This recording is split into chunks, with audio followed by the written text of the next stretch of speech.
അസ്സലാമു അലൈക്കും വറഹ്മത്തുള്ളാഹി വബറകാതുഹു. അൽഹംദുലില്ലാഹി റബ്ബിൽ ആലമീൻ വസ്സലാത്തു വസ്സലാമു അലാ അഷ്റഫിൽ മഖ്ലൂഖീൻ വആലി വസ്സഹാബത്തി കുല്ലിഹിം അജ്മഈൻ അമ്മാ ബഅദ്.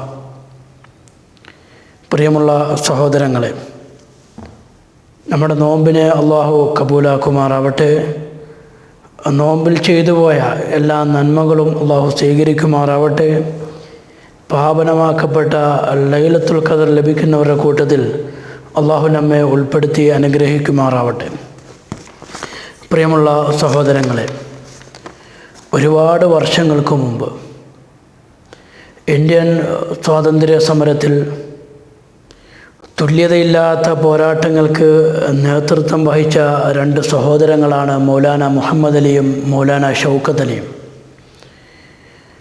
ഒരിക്കൽ റമദാൻ 27-ാം രാവ് അവരുടെ വീട്ടിലേക്ക് ഇന്ത്യൻ രാഷ്ട്രപിതാവായ ഗാന്ധിജിയെ ഇഫ്താറിന് വേണ്ടി ക്ഷണിക്കുകയുണ്ടായി. വിഭവ സമൃദ്ധമായ ഭക്ഷണമൊക്കെ തയ്യാറാക്കി അവരുടെ ഉമ്മ ഗാന്ധിജിയെ കാത്തിരുന്നു. അങ്ങനെ ഇഫ്താറിന് വേണ്ടി ഗാന്ധിജി വരികയും ഭക്ഷണമൊക്കെ കഴിച്ച് മടങ്ങാൻ നേരം അവരുടെ ഉമ്മ ഗാന്ധിജിക്ക് ഒരു മഹത്തായ ഒരു സമ്മാനം നൽകുകയുണ്ടായി.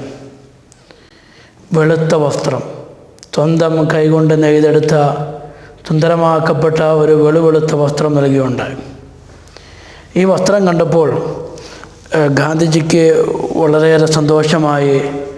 അവിടുന്ന് ചോദിച്ചു, ഇതിൻ്റെ പേരെന്താണ്? അപ്പോൾ ആ ഉമ്മ പറഞ്ഞൊരു മറുപടിയുണ്ട്. ഇന്ന് ഞങ്ങളുടെ പരിശുദ്ധമാക്കപ്പെട്ട ലൈലത്തുൽ ഖദറാണ്.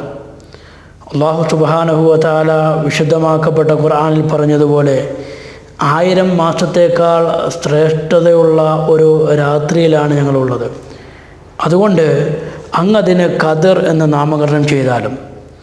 ഗാന്ധിജി അതിന് ഖദർ എന്ന് പേരിട്ടു.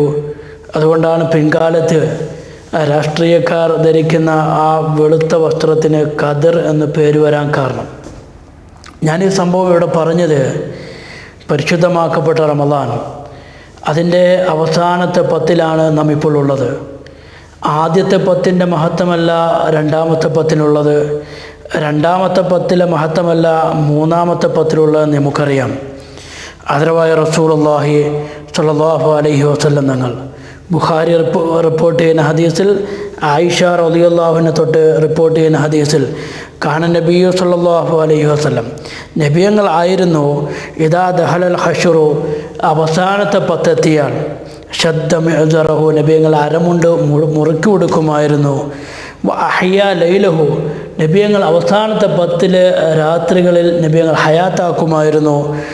ഐക്കല്ല അഹ്ലഹു, ആ അവസാനത്തെ 10-ൻ്റെ മഹത്വത്തെക്കുറിച്ച്, അതിൻ്റെ ശ്രേഷ്ഠതയെക്കുറിച്ച് സഹാബാക്കളോട് തങ്ങളുടെ ഭാര്യമാരോട് ഉണർത്തുമായിരുന്നു എന്ന് ബുഖാരി റിപ്പോർട്ട് ചെയ്ത ഹദീസിലുണ്ട്. ഈ ഹദീസിൻ്റെ വെളിച്ചത്തിൽ അവസാനത്തെ 10 ഏറ്റവും ശ്രേഷ്ഠമാക്കപ്പെട്ട 10-ആണ്. 1000 മാസത്തേക്കാൾ ശ്രേഷ്ഠതയുള്ള ലൈലത്തുൽ ഖദറുള്ള ഒരു 10 കൂടിയാണ് അവസാനത്തെ 10. എന്താണ് ലൈലത്തുൽ ഖദർ?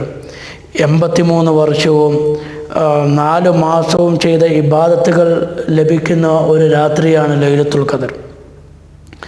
പോരാ, 30,415 ദിവസം ചെയ്യുന്ന ഇബാദത്തുകൾ ഒറ്റ രാത്രി കൊണ്ട് ലഭിക്കുന്ന ഒരേ ഒരു പുണ്യമാക്കപ്പെട്ട മുഹൂർത്തമാണ് ലൈലത്തുൽ ഖദർ. 1,52,075 ഫർളുകൾ നമസ്കരിച്ച കൂലി ഒറ്റ രാത്രി കൊണ്ട് നമുക്ക് ലഭിക്കുന്ന മഹത്തായ ഒരു രാത്രി കൂടിയാണ് ലൈലത്തുൽ ഖദർ എന്നറിയണം. 2,490 ദിവസം നോമ്പ് പിടിച്ച കൂലി ഒറ്റ രാത്രി കൊണ്ട് നമുക്ക് ലഭിക്കും. 4,25,83,000 തറാവിയെ നമസ്കരിച്ച പ്രതിഫലം ഒരു രാത്രി കൊണ്ട് കരസ്ഥമാക്കുന്ന ഏറ്റവും പുണ്യമാക്കപ്പെട്ട ഒരു മുഹൂർത്തമാണ് ലൈലത്തുൽ ഖദർ. തീർന്നില്ല, 72,09,960 മണിക്കൂർ തുടർച്ചയായി ആരാധനകൾ കഴിഞ്ഞുകൂടിയ പ്രതിഫലം ഈ രാവ് കൊണ്ട് നമുക്ക് കരസ്ഥമാക്കാൻ പറ്റും.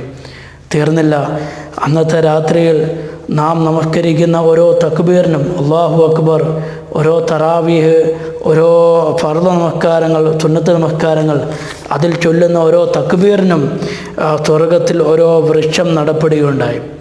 അതിൽ നിന്ന് ആ ഓരോ വൃക്ഷത്തിൻ്റെ ഇടയിലൂടെ 100 വർഷം കുതിരയെ ഓടിച്ചാൽ അതിൻ്റെ തണൽ അവസാനിക്കുകയില്ല എന്ന് ഹബീബായ റസൂലുള്ളാഹി സ്വല്ലല്ലാഹു അലൈഹി വസല്ലം തങ്ങൾ പറയുന്നുണ്ട്.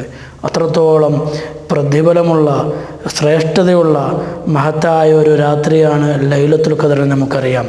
അതുകൊണ്ടാണ് റസൂലുള്ളാഹി സ്വല്ലല്ലാഹു അലൈഹി വസല്ലം തങ്ങൾ അബൂ ഹുറൈറ റളിയല്ലാഹു അൻഹു തൊട്ട് റിപ്പോർട്ട് ചെയ്യുന്ന ഹദീസിൽ നബി തങ്ങൾ പറഞ്ഞു, മൻ ഖാമ ലൈലത്തുൽ ഖദർ ഈമാനൻ വഹ്തിസാബൻ ഉഫിറ ലഹു മാ തഖദ്ദമ മിൻ ദംബി. ആരെങ്കിലും ഒരാൾ ഈമാനോടുകൂടിയും പ്രതിഫലം ആഗ്രഹിച്ചുകൊണ്ട്, അള്ളാഹുവിൽ നിന്നുള്ള പ്രതിഫലം ആഗ്രഹിച്ചുകൊണ്ട് നിന്ന് നമസ്കരിച്ചാൽ, ആരാധന കർമ്മങ്ങൾ നിർവഹിച്ചാൽ അവന് മുൻകഴിഞ്ഞു പോയ എല്ലാ പാപങ്ങളും പൊറുക്കപ്പെടുമെന്ന് ഹബീബായ റസൂലുള്ളാഹി സ്വല്ലല്ലാഹു അലൈഹി വസല്ലം തങ്ങൾ പറയുന്നുണ്ട്. അതുകൊണ്ട് ഈ ബർക്കത്താക്കപ്പെട്ട ഇനിയും ഏതാനും കുറച്ച് ദിവസങ്ങൾ കൂടി മാത്രമേ നമ്മുടെ മുമ്പിൽ ബാക്കിയുള്ളൂ. ഈ ബർക്കത്താക്കപ്പെട്ട, ഈ മഹത്താക്കപ്പെട്ട ശ്രേഷ്ഠതയുള്ള ഈ രാവിന് വേണ്ടി എല്ലാവരും അവരുടെ സമയങ്ങൾ മാറ്റിവെക്കണമെന്ന് പ്രത്യേകം ഓർമ്മപ്പെടുത്തുന്നു. അള്ളാഹു നമ്മുടെ അമലുകളെല്ലാം അള്ളാഹു സ്വീകരിക്കുമാറാവട്ടെ. ഈ ലൈലത്തുൽ ഖദർ ലഭിക്കുന്നവരുടെ കൂട്ടത്തിൽ അള്ളാഹു നമ്മെയും നമ്മുടെ സന്താന പരമ്പരകളെയും അള്ളാഹു ഉൾപ്പെടുത്തി അനുഗ്രഹിക്കുമാറാവട്ടെ. അസ്സലാമു അലൈക്കും വറഹ്മത്തുള്ളാഹി വബറകാതുഹു.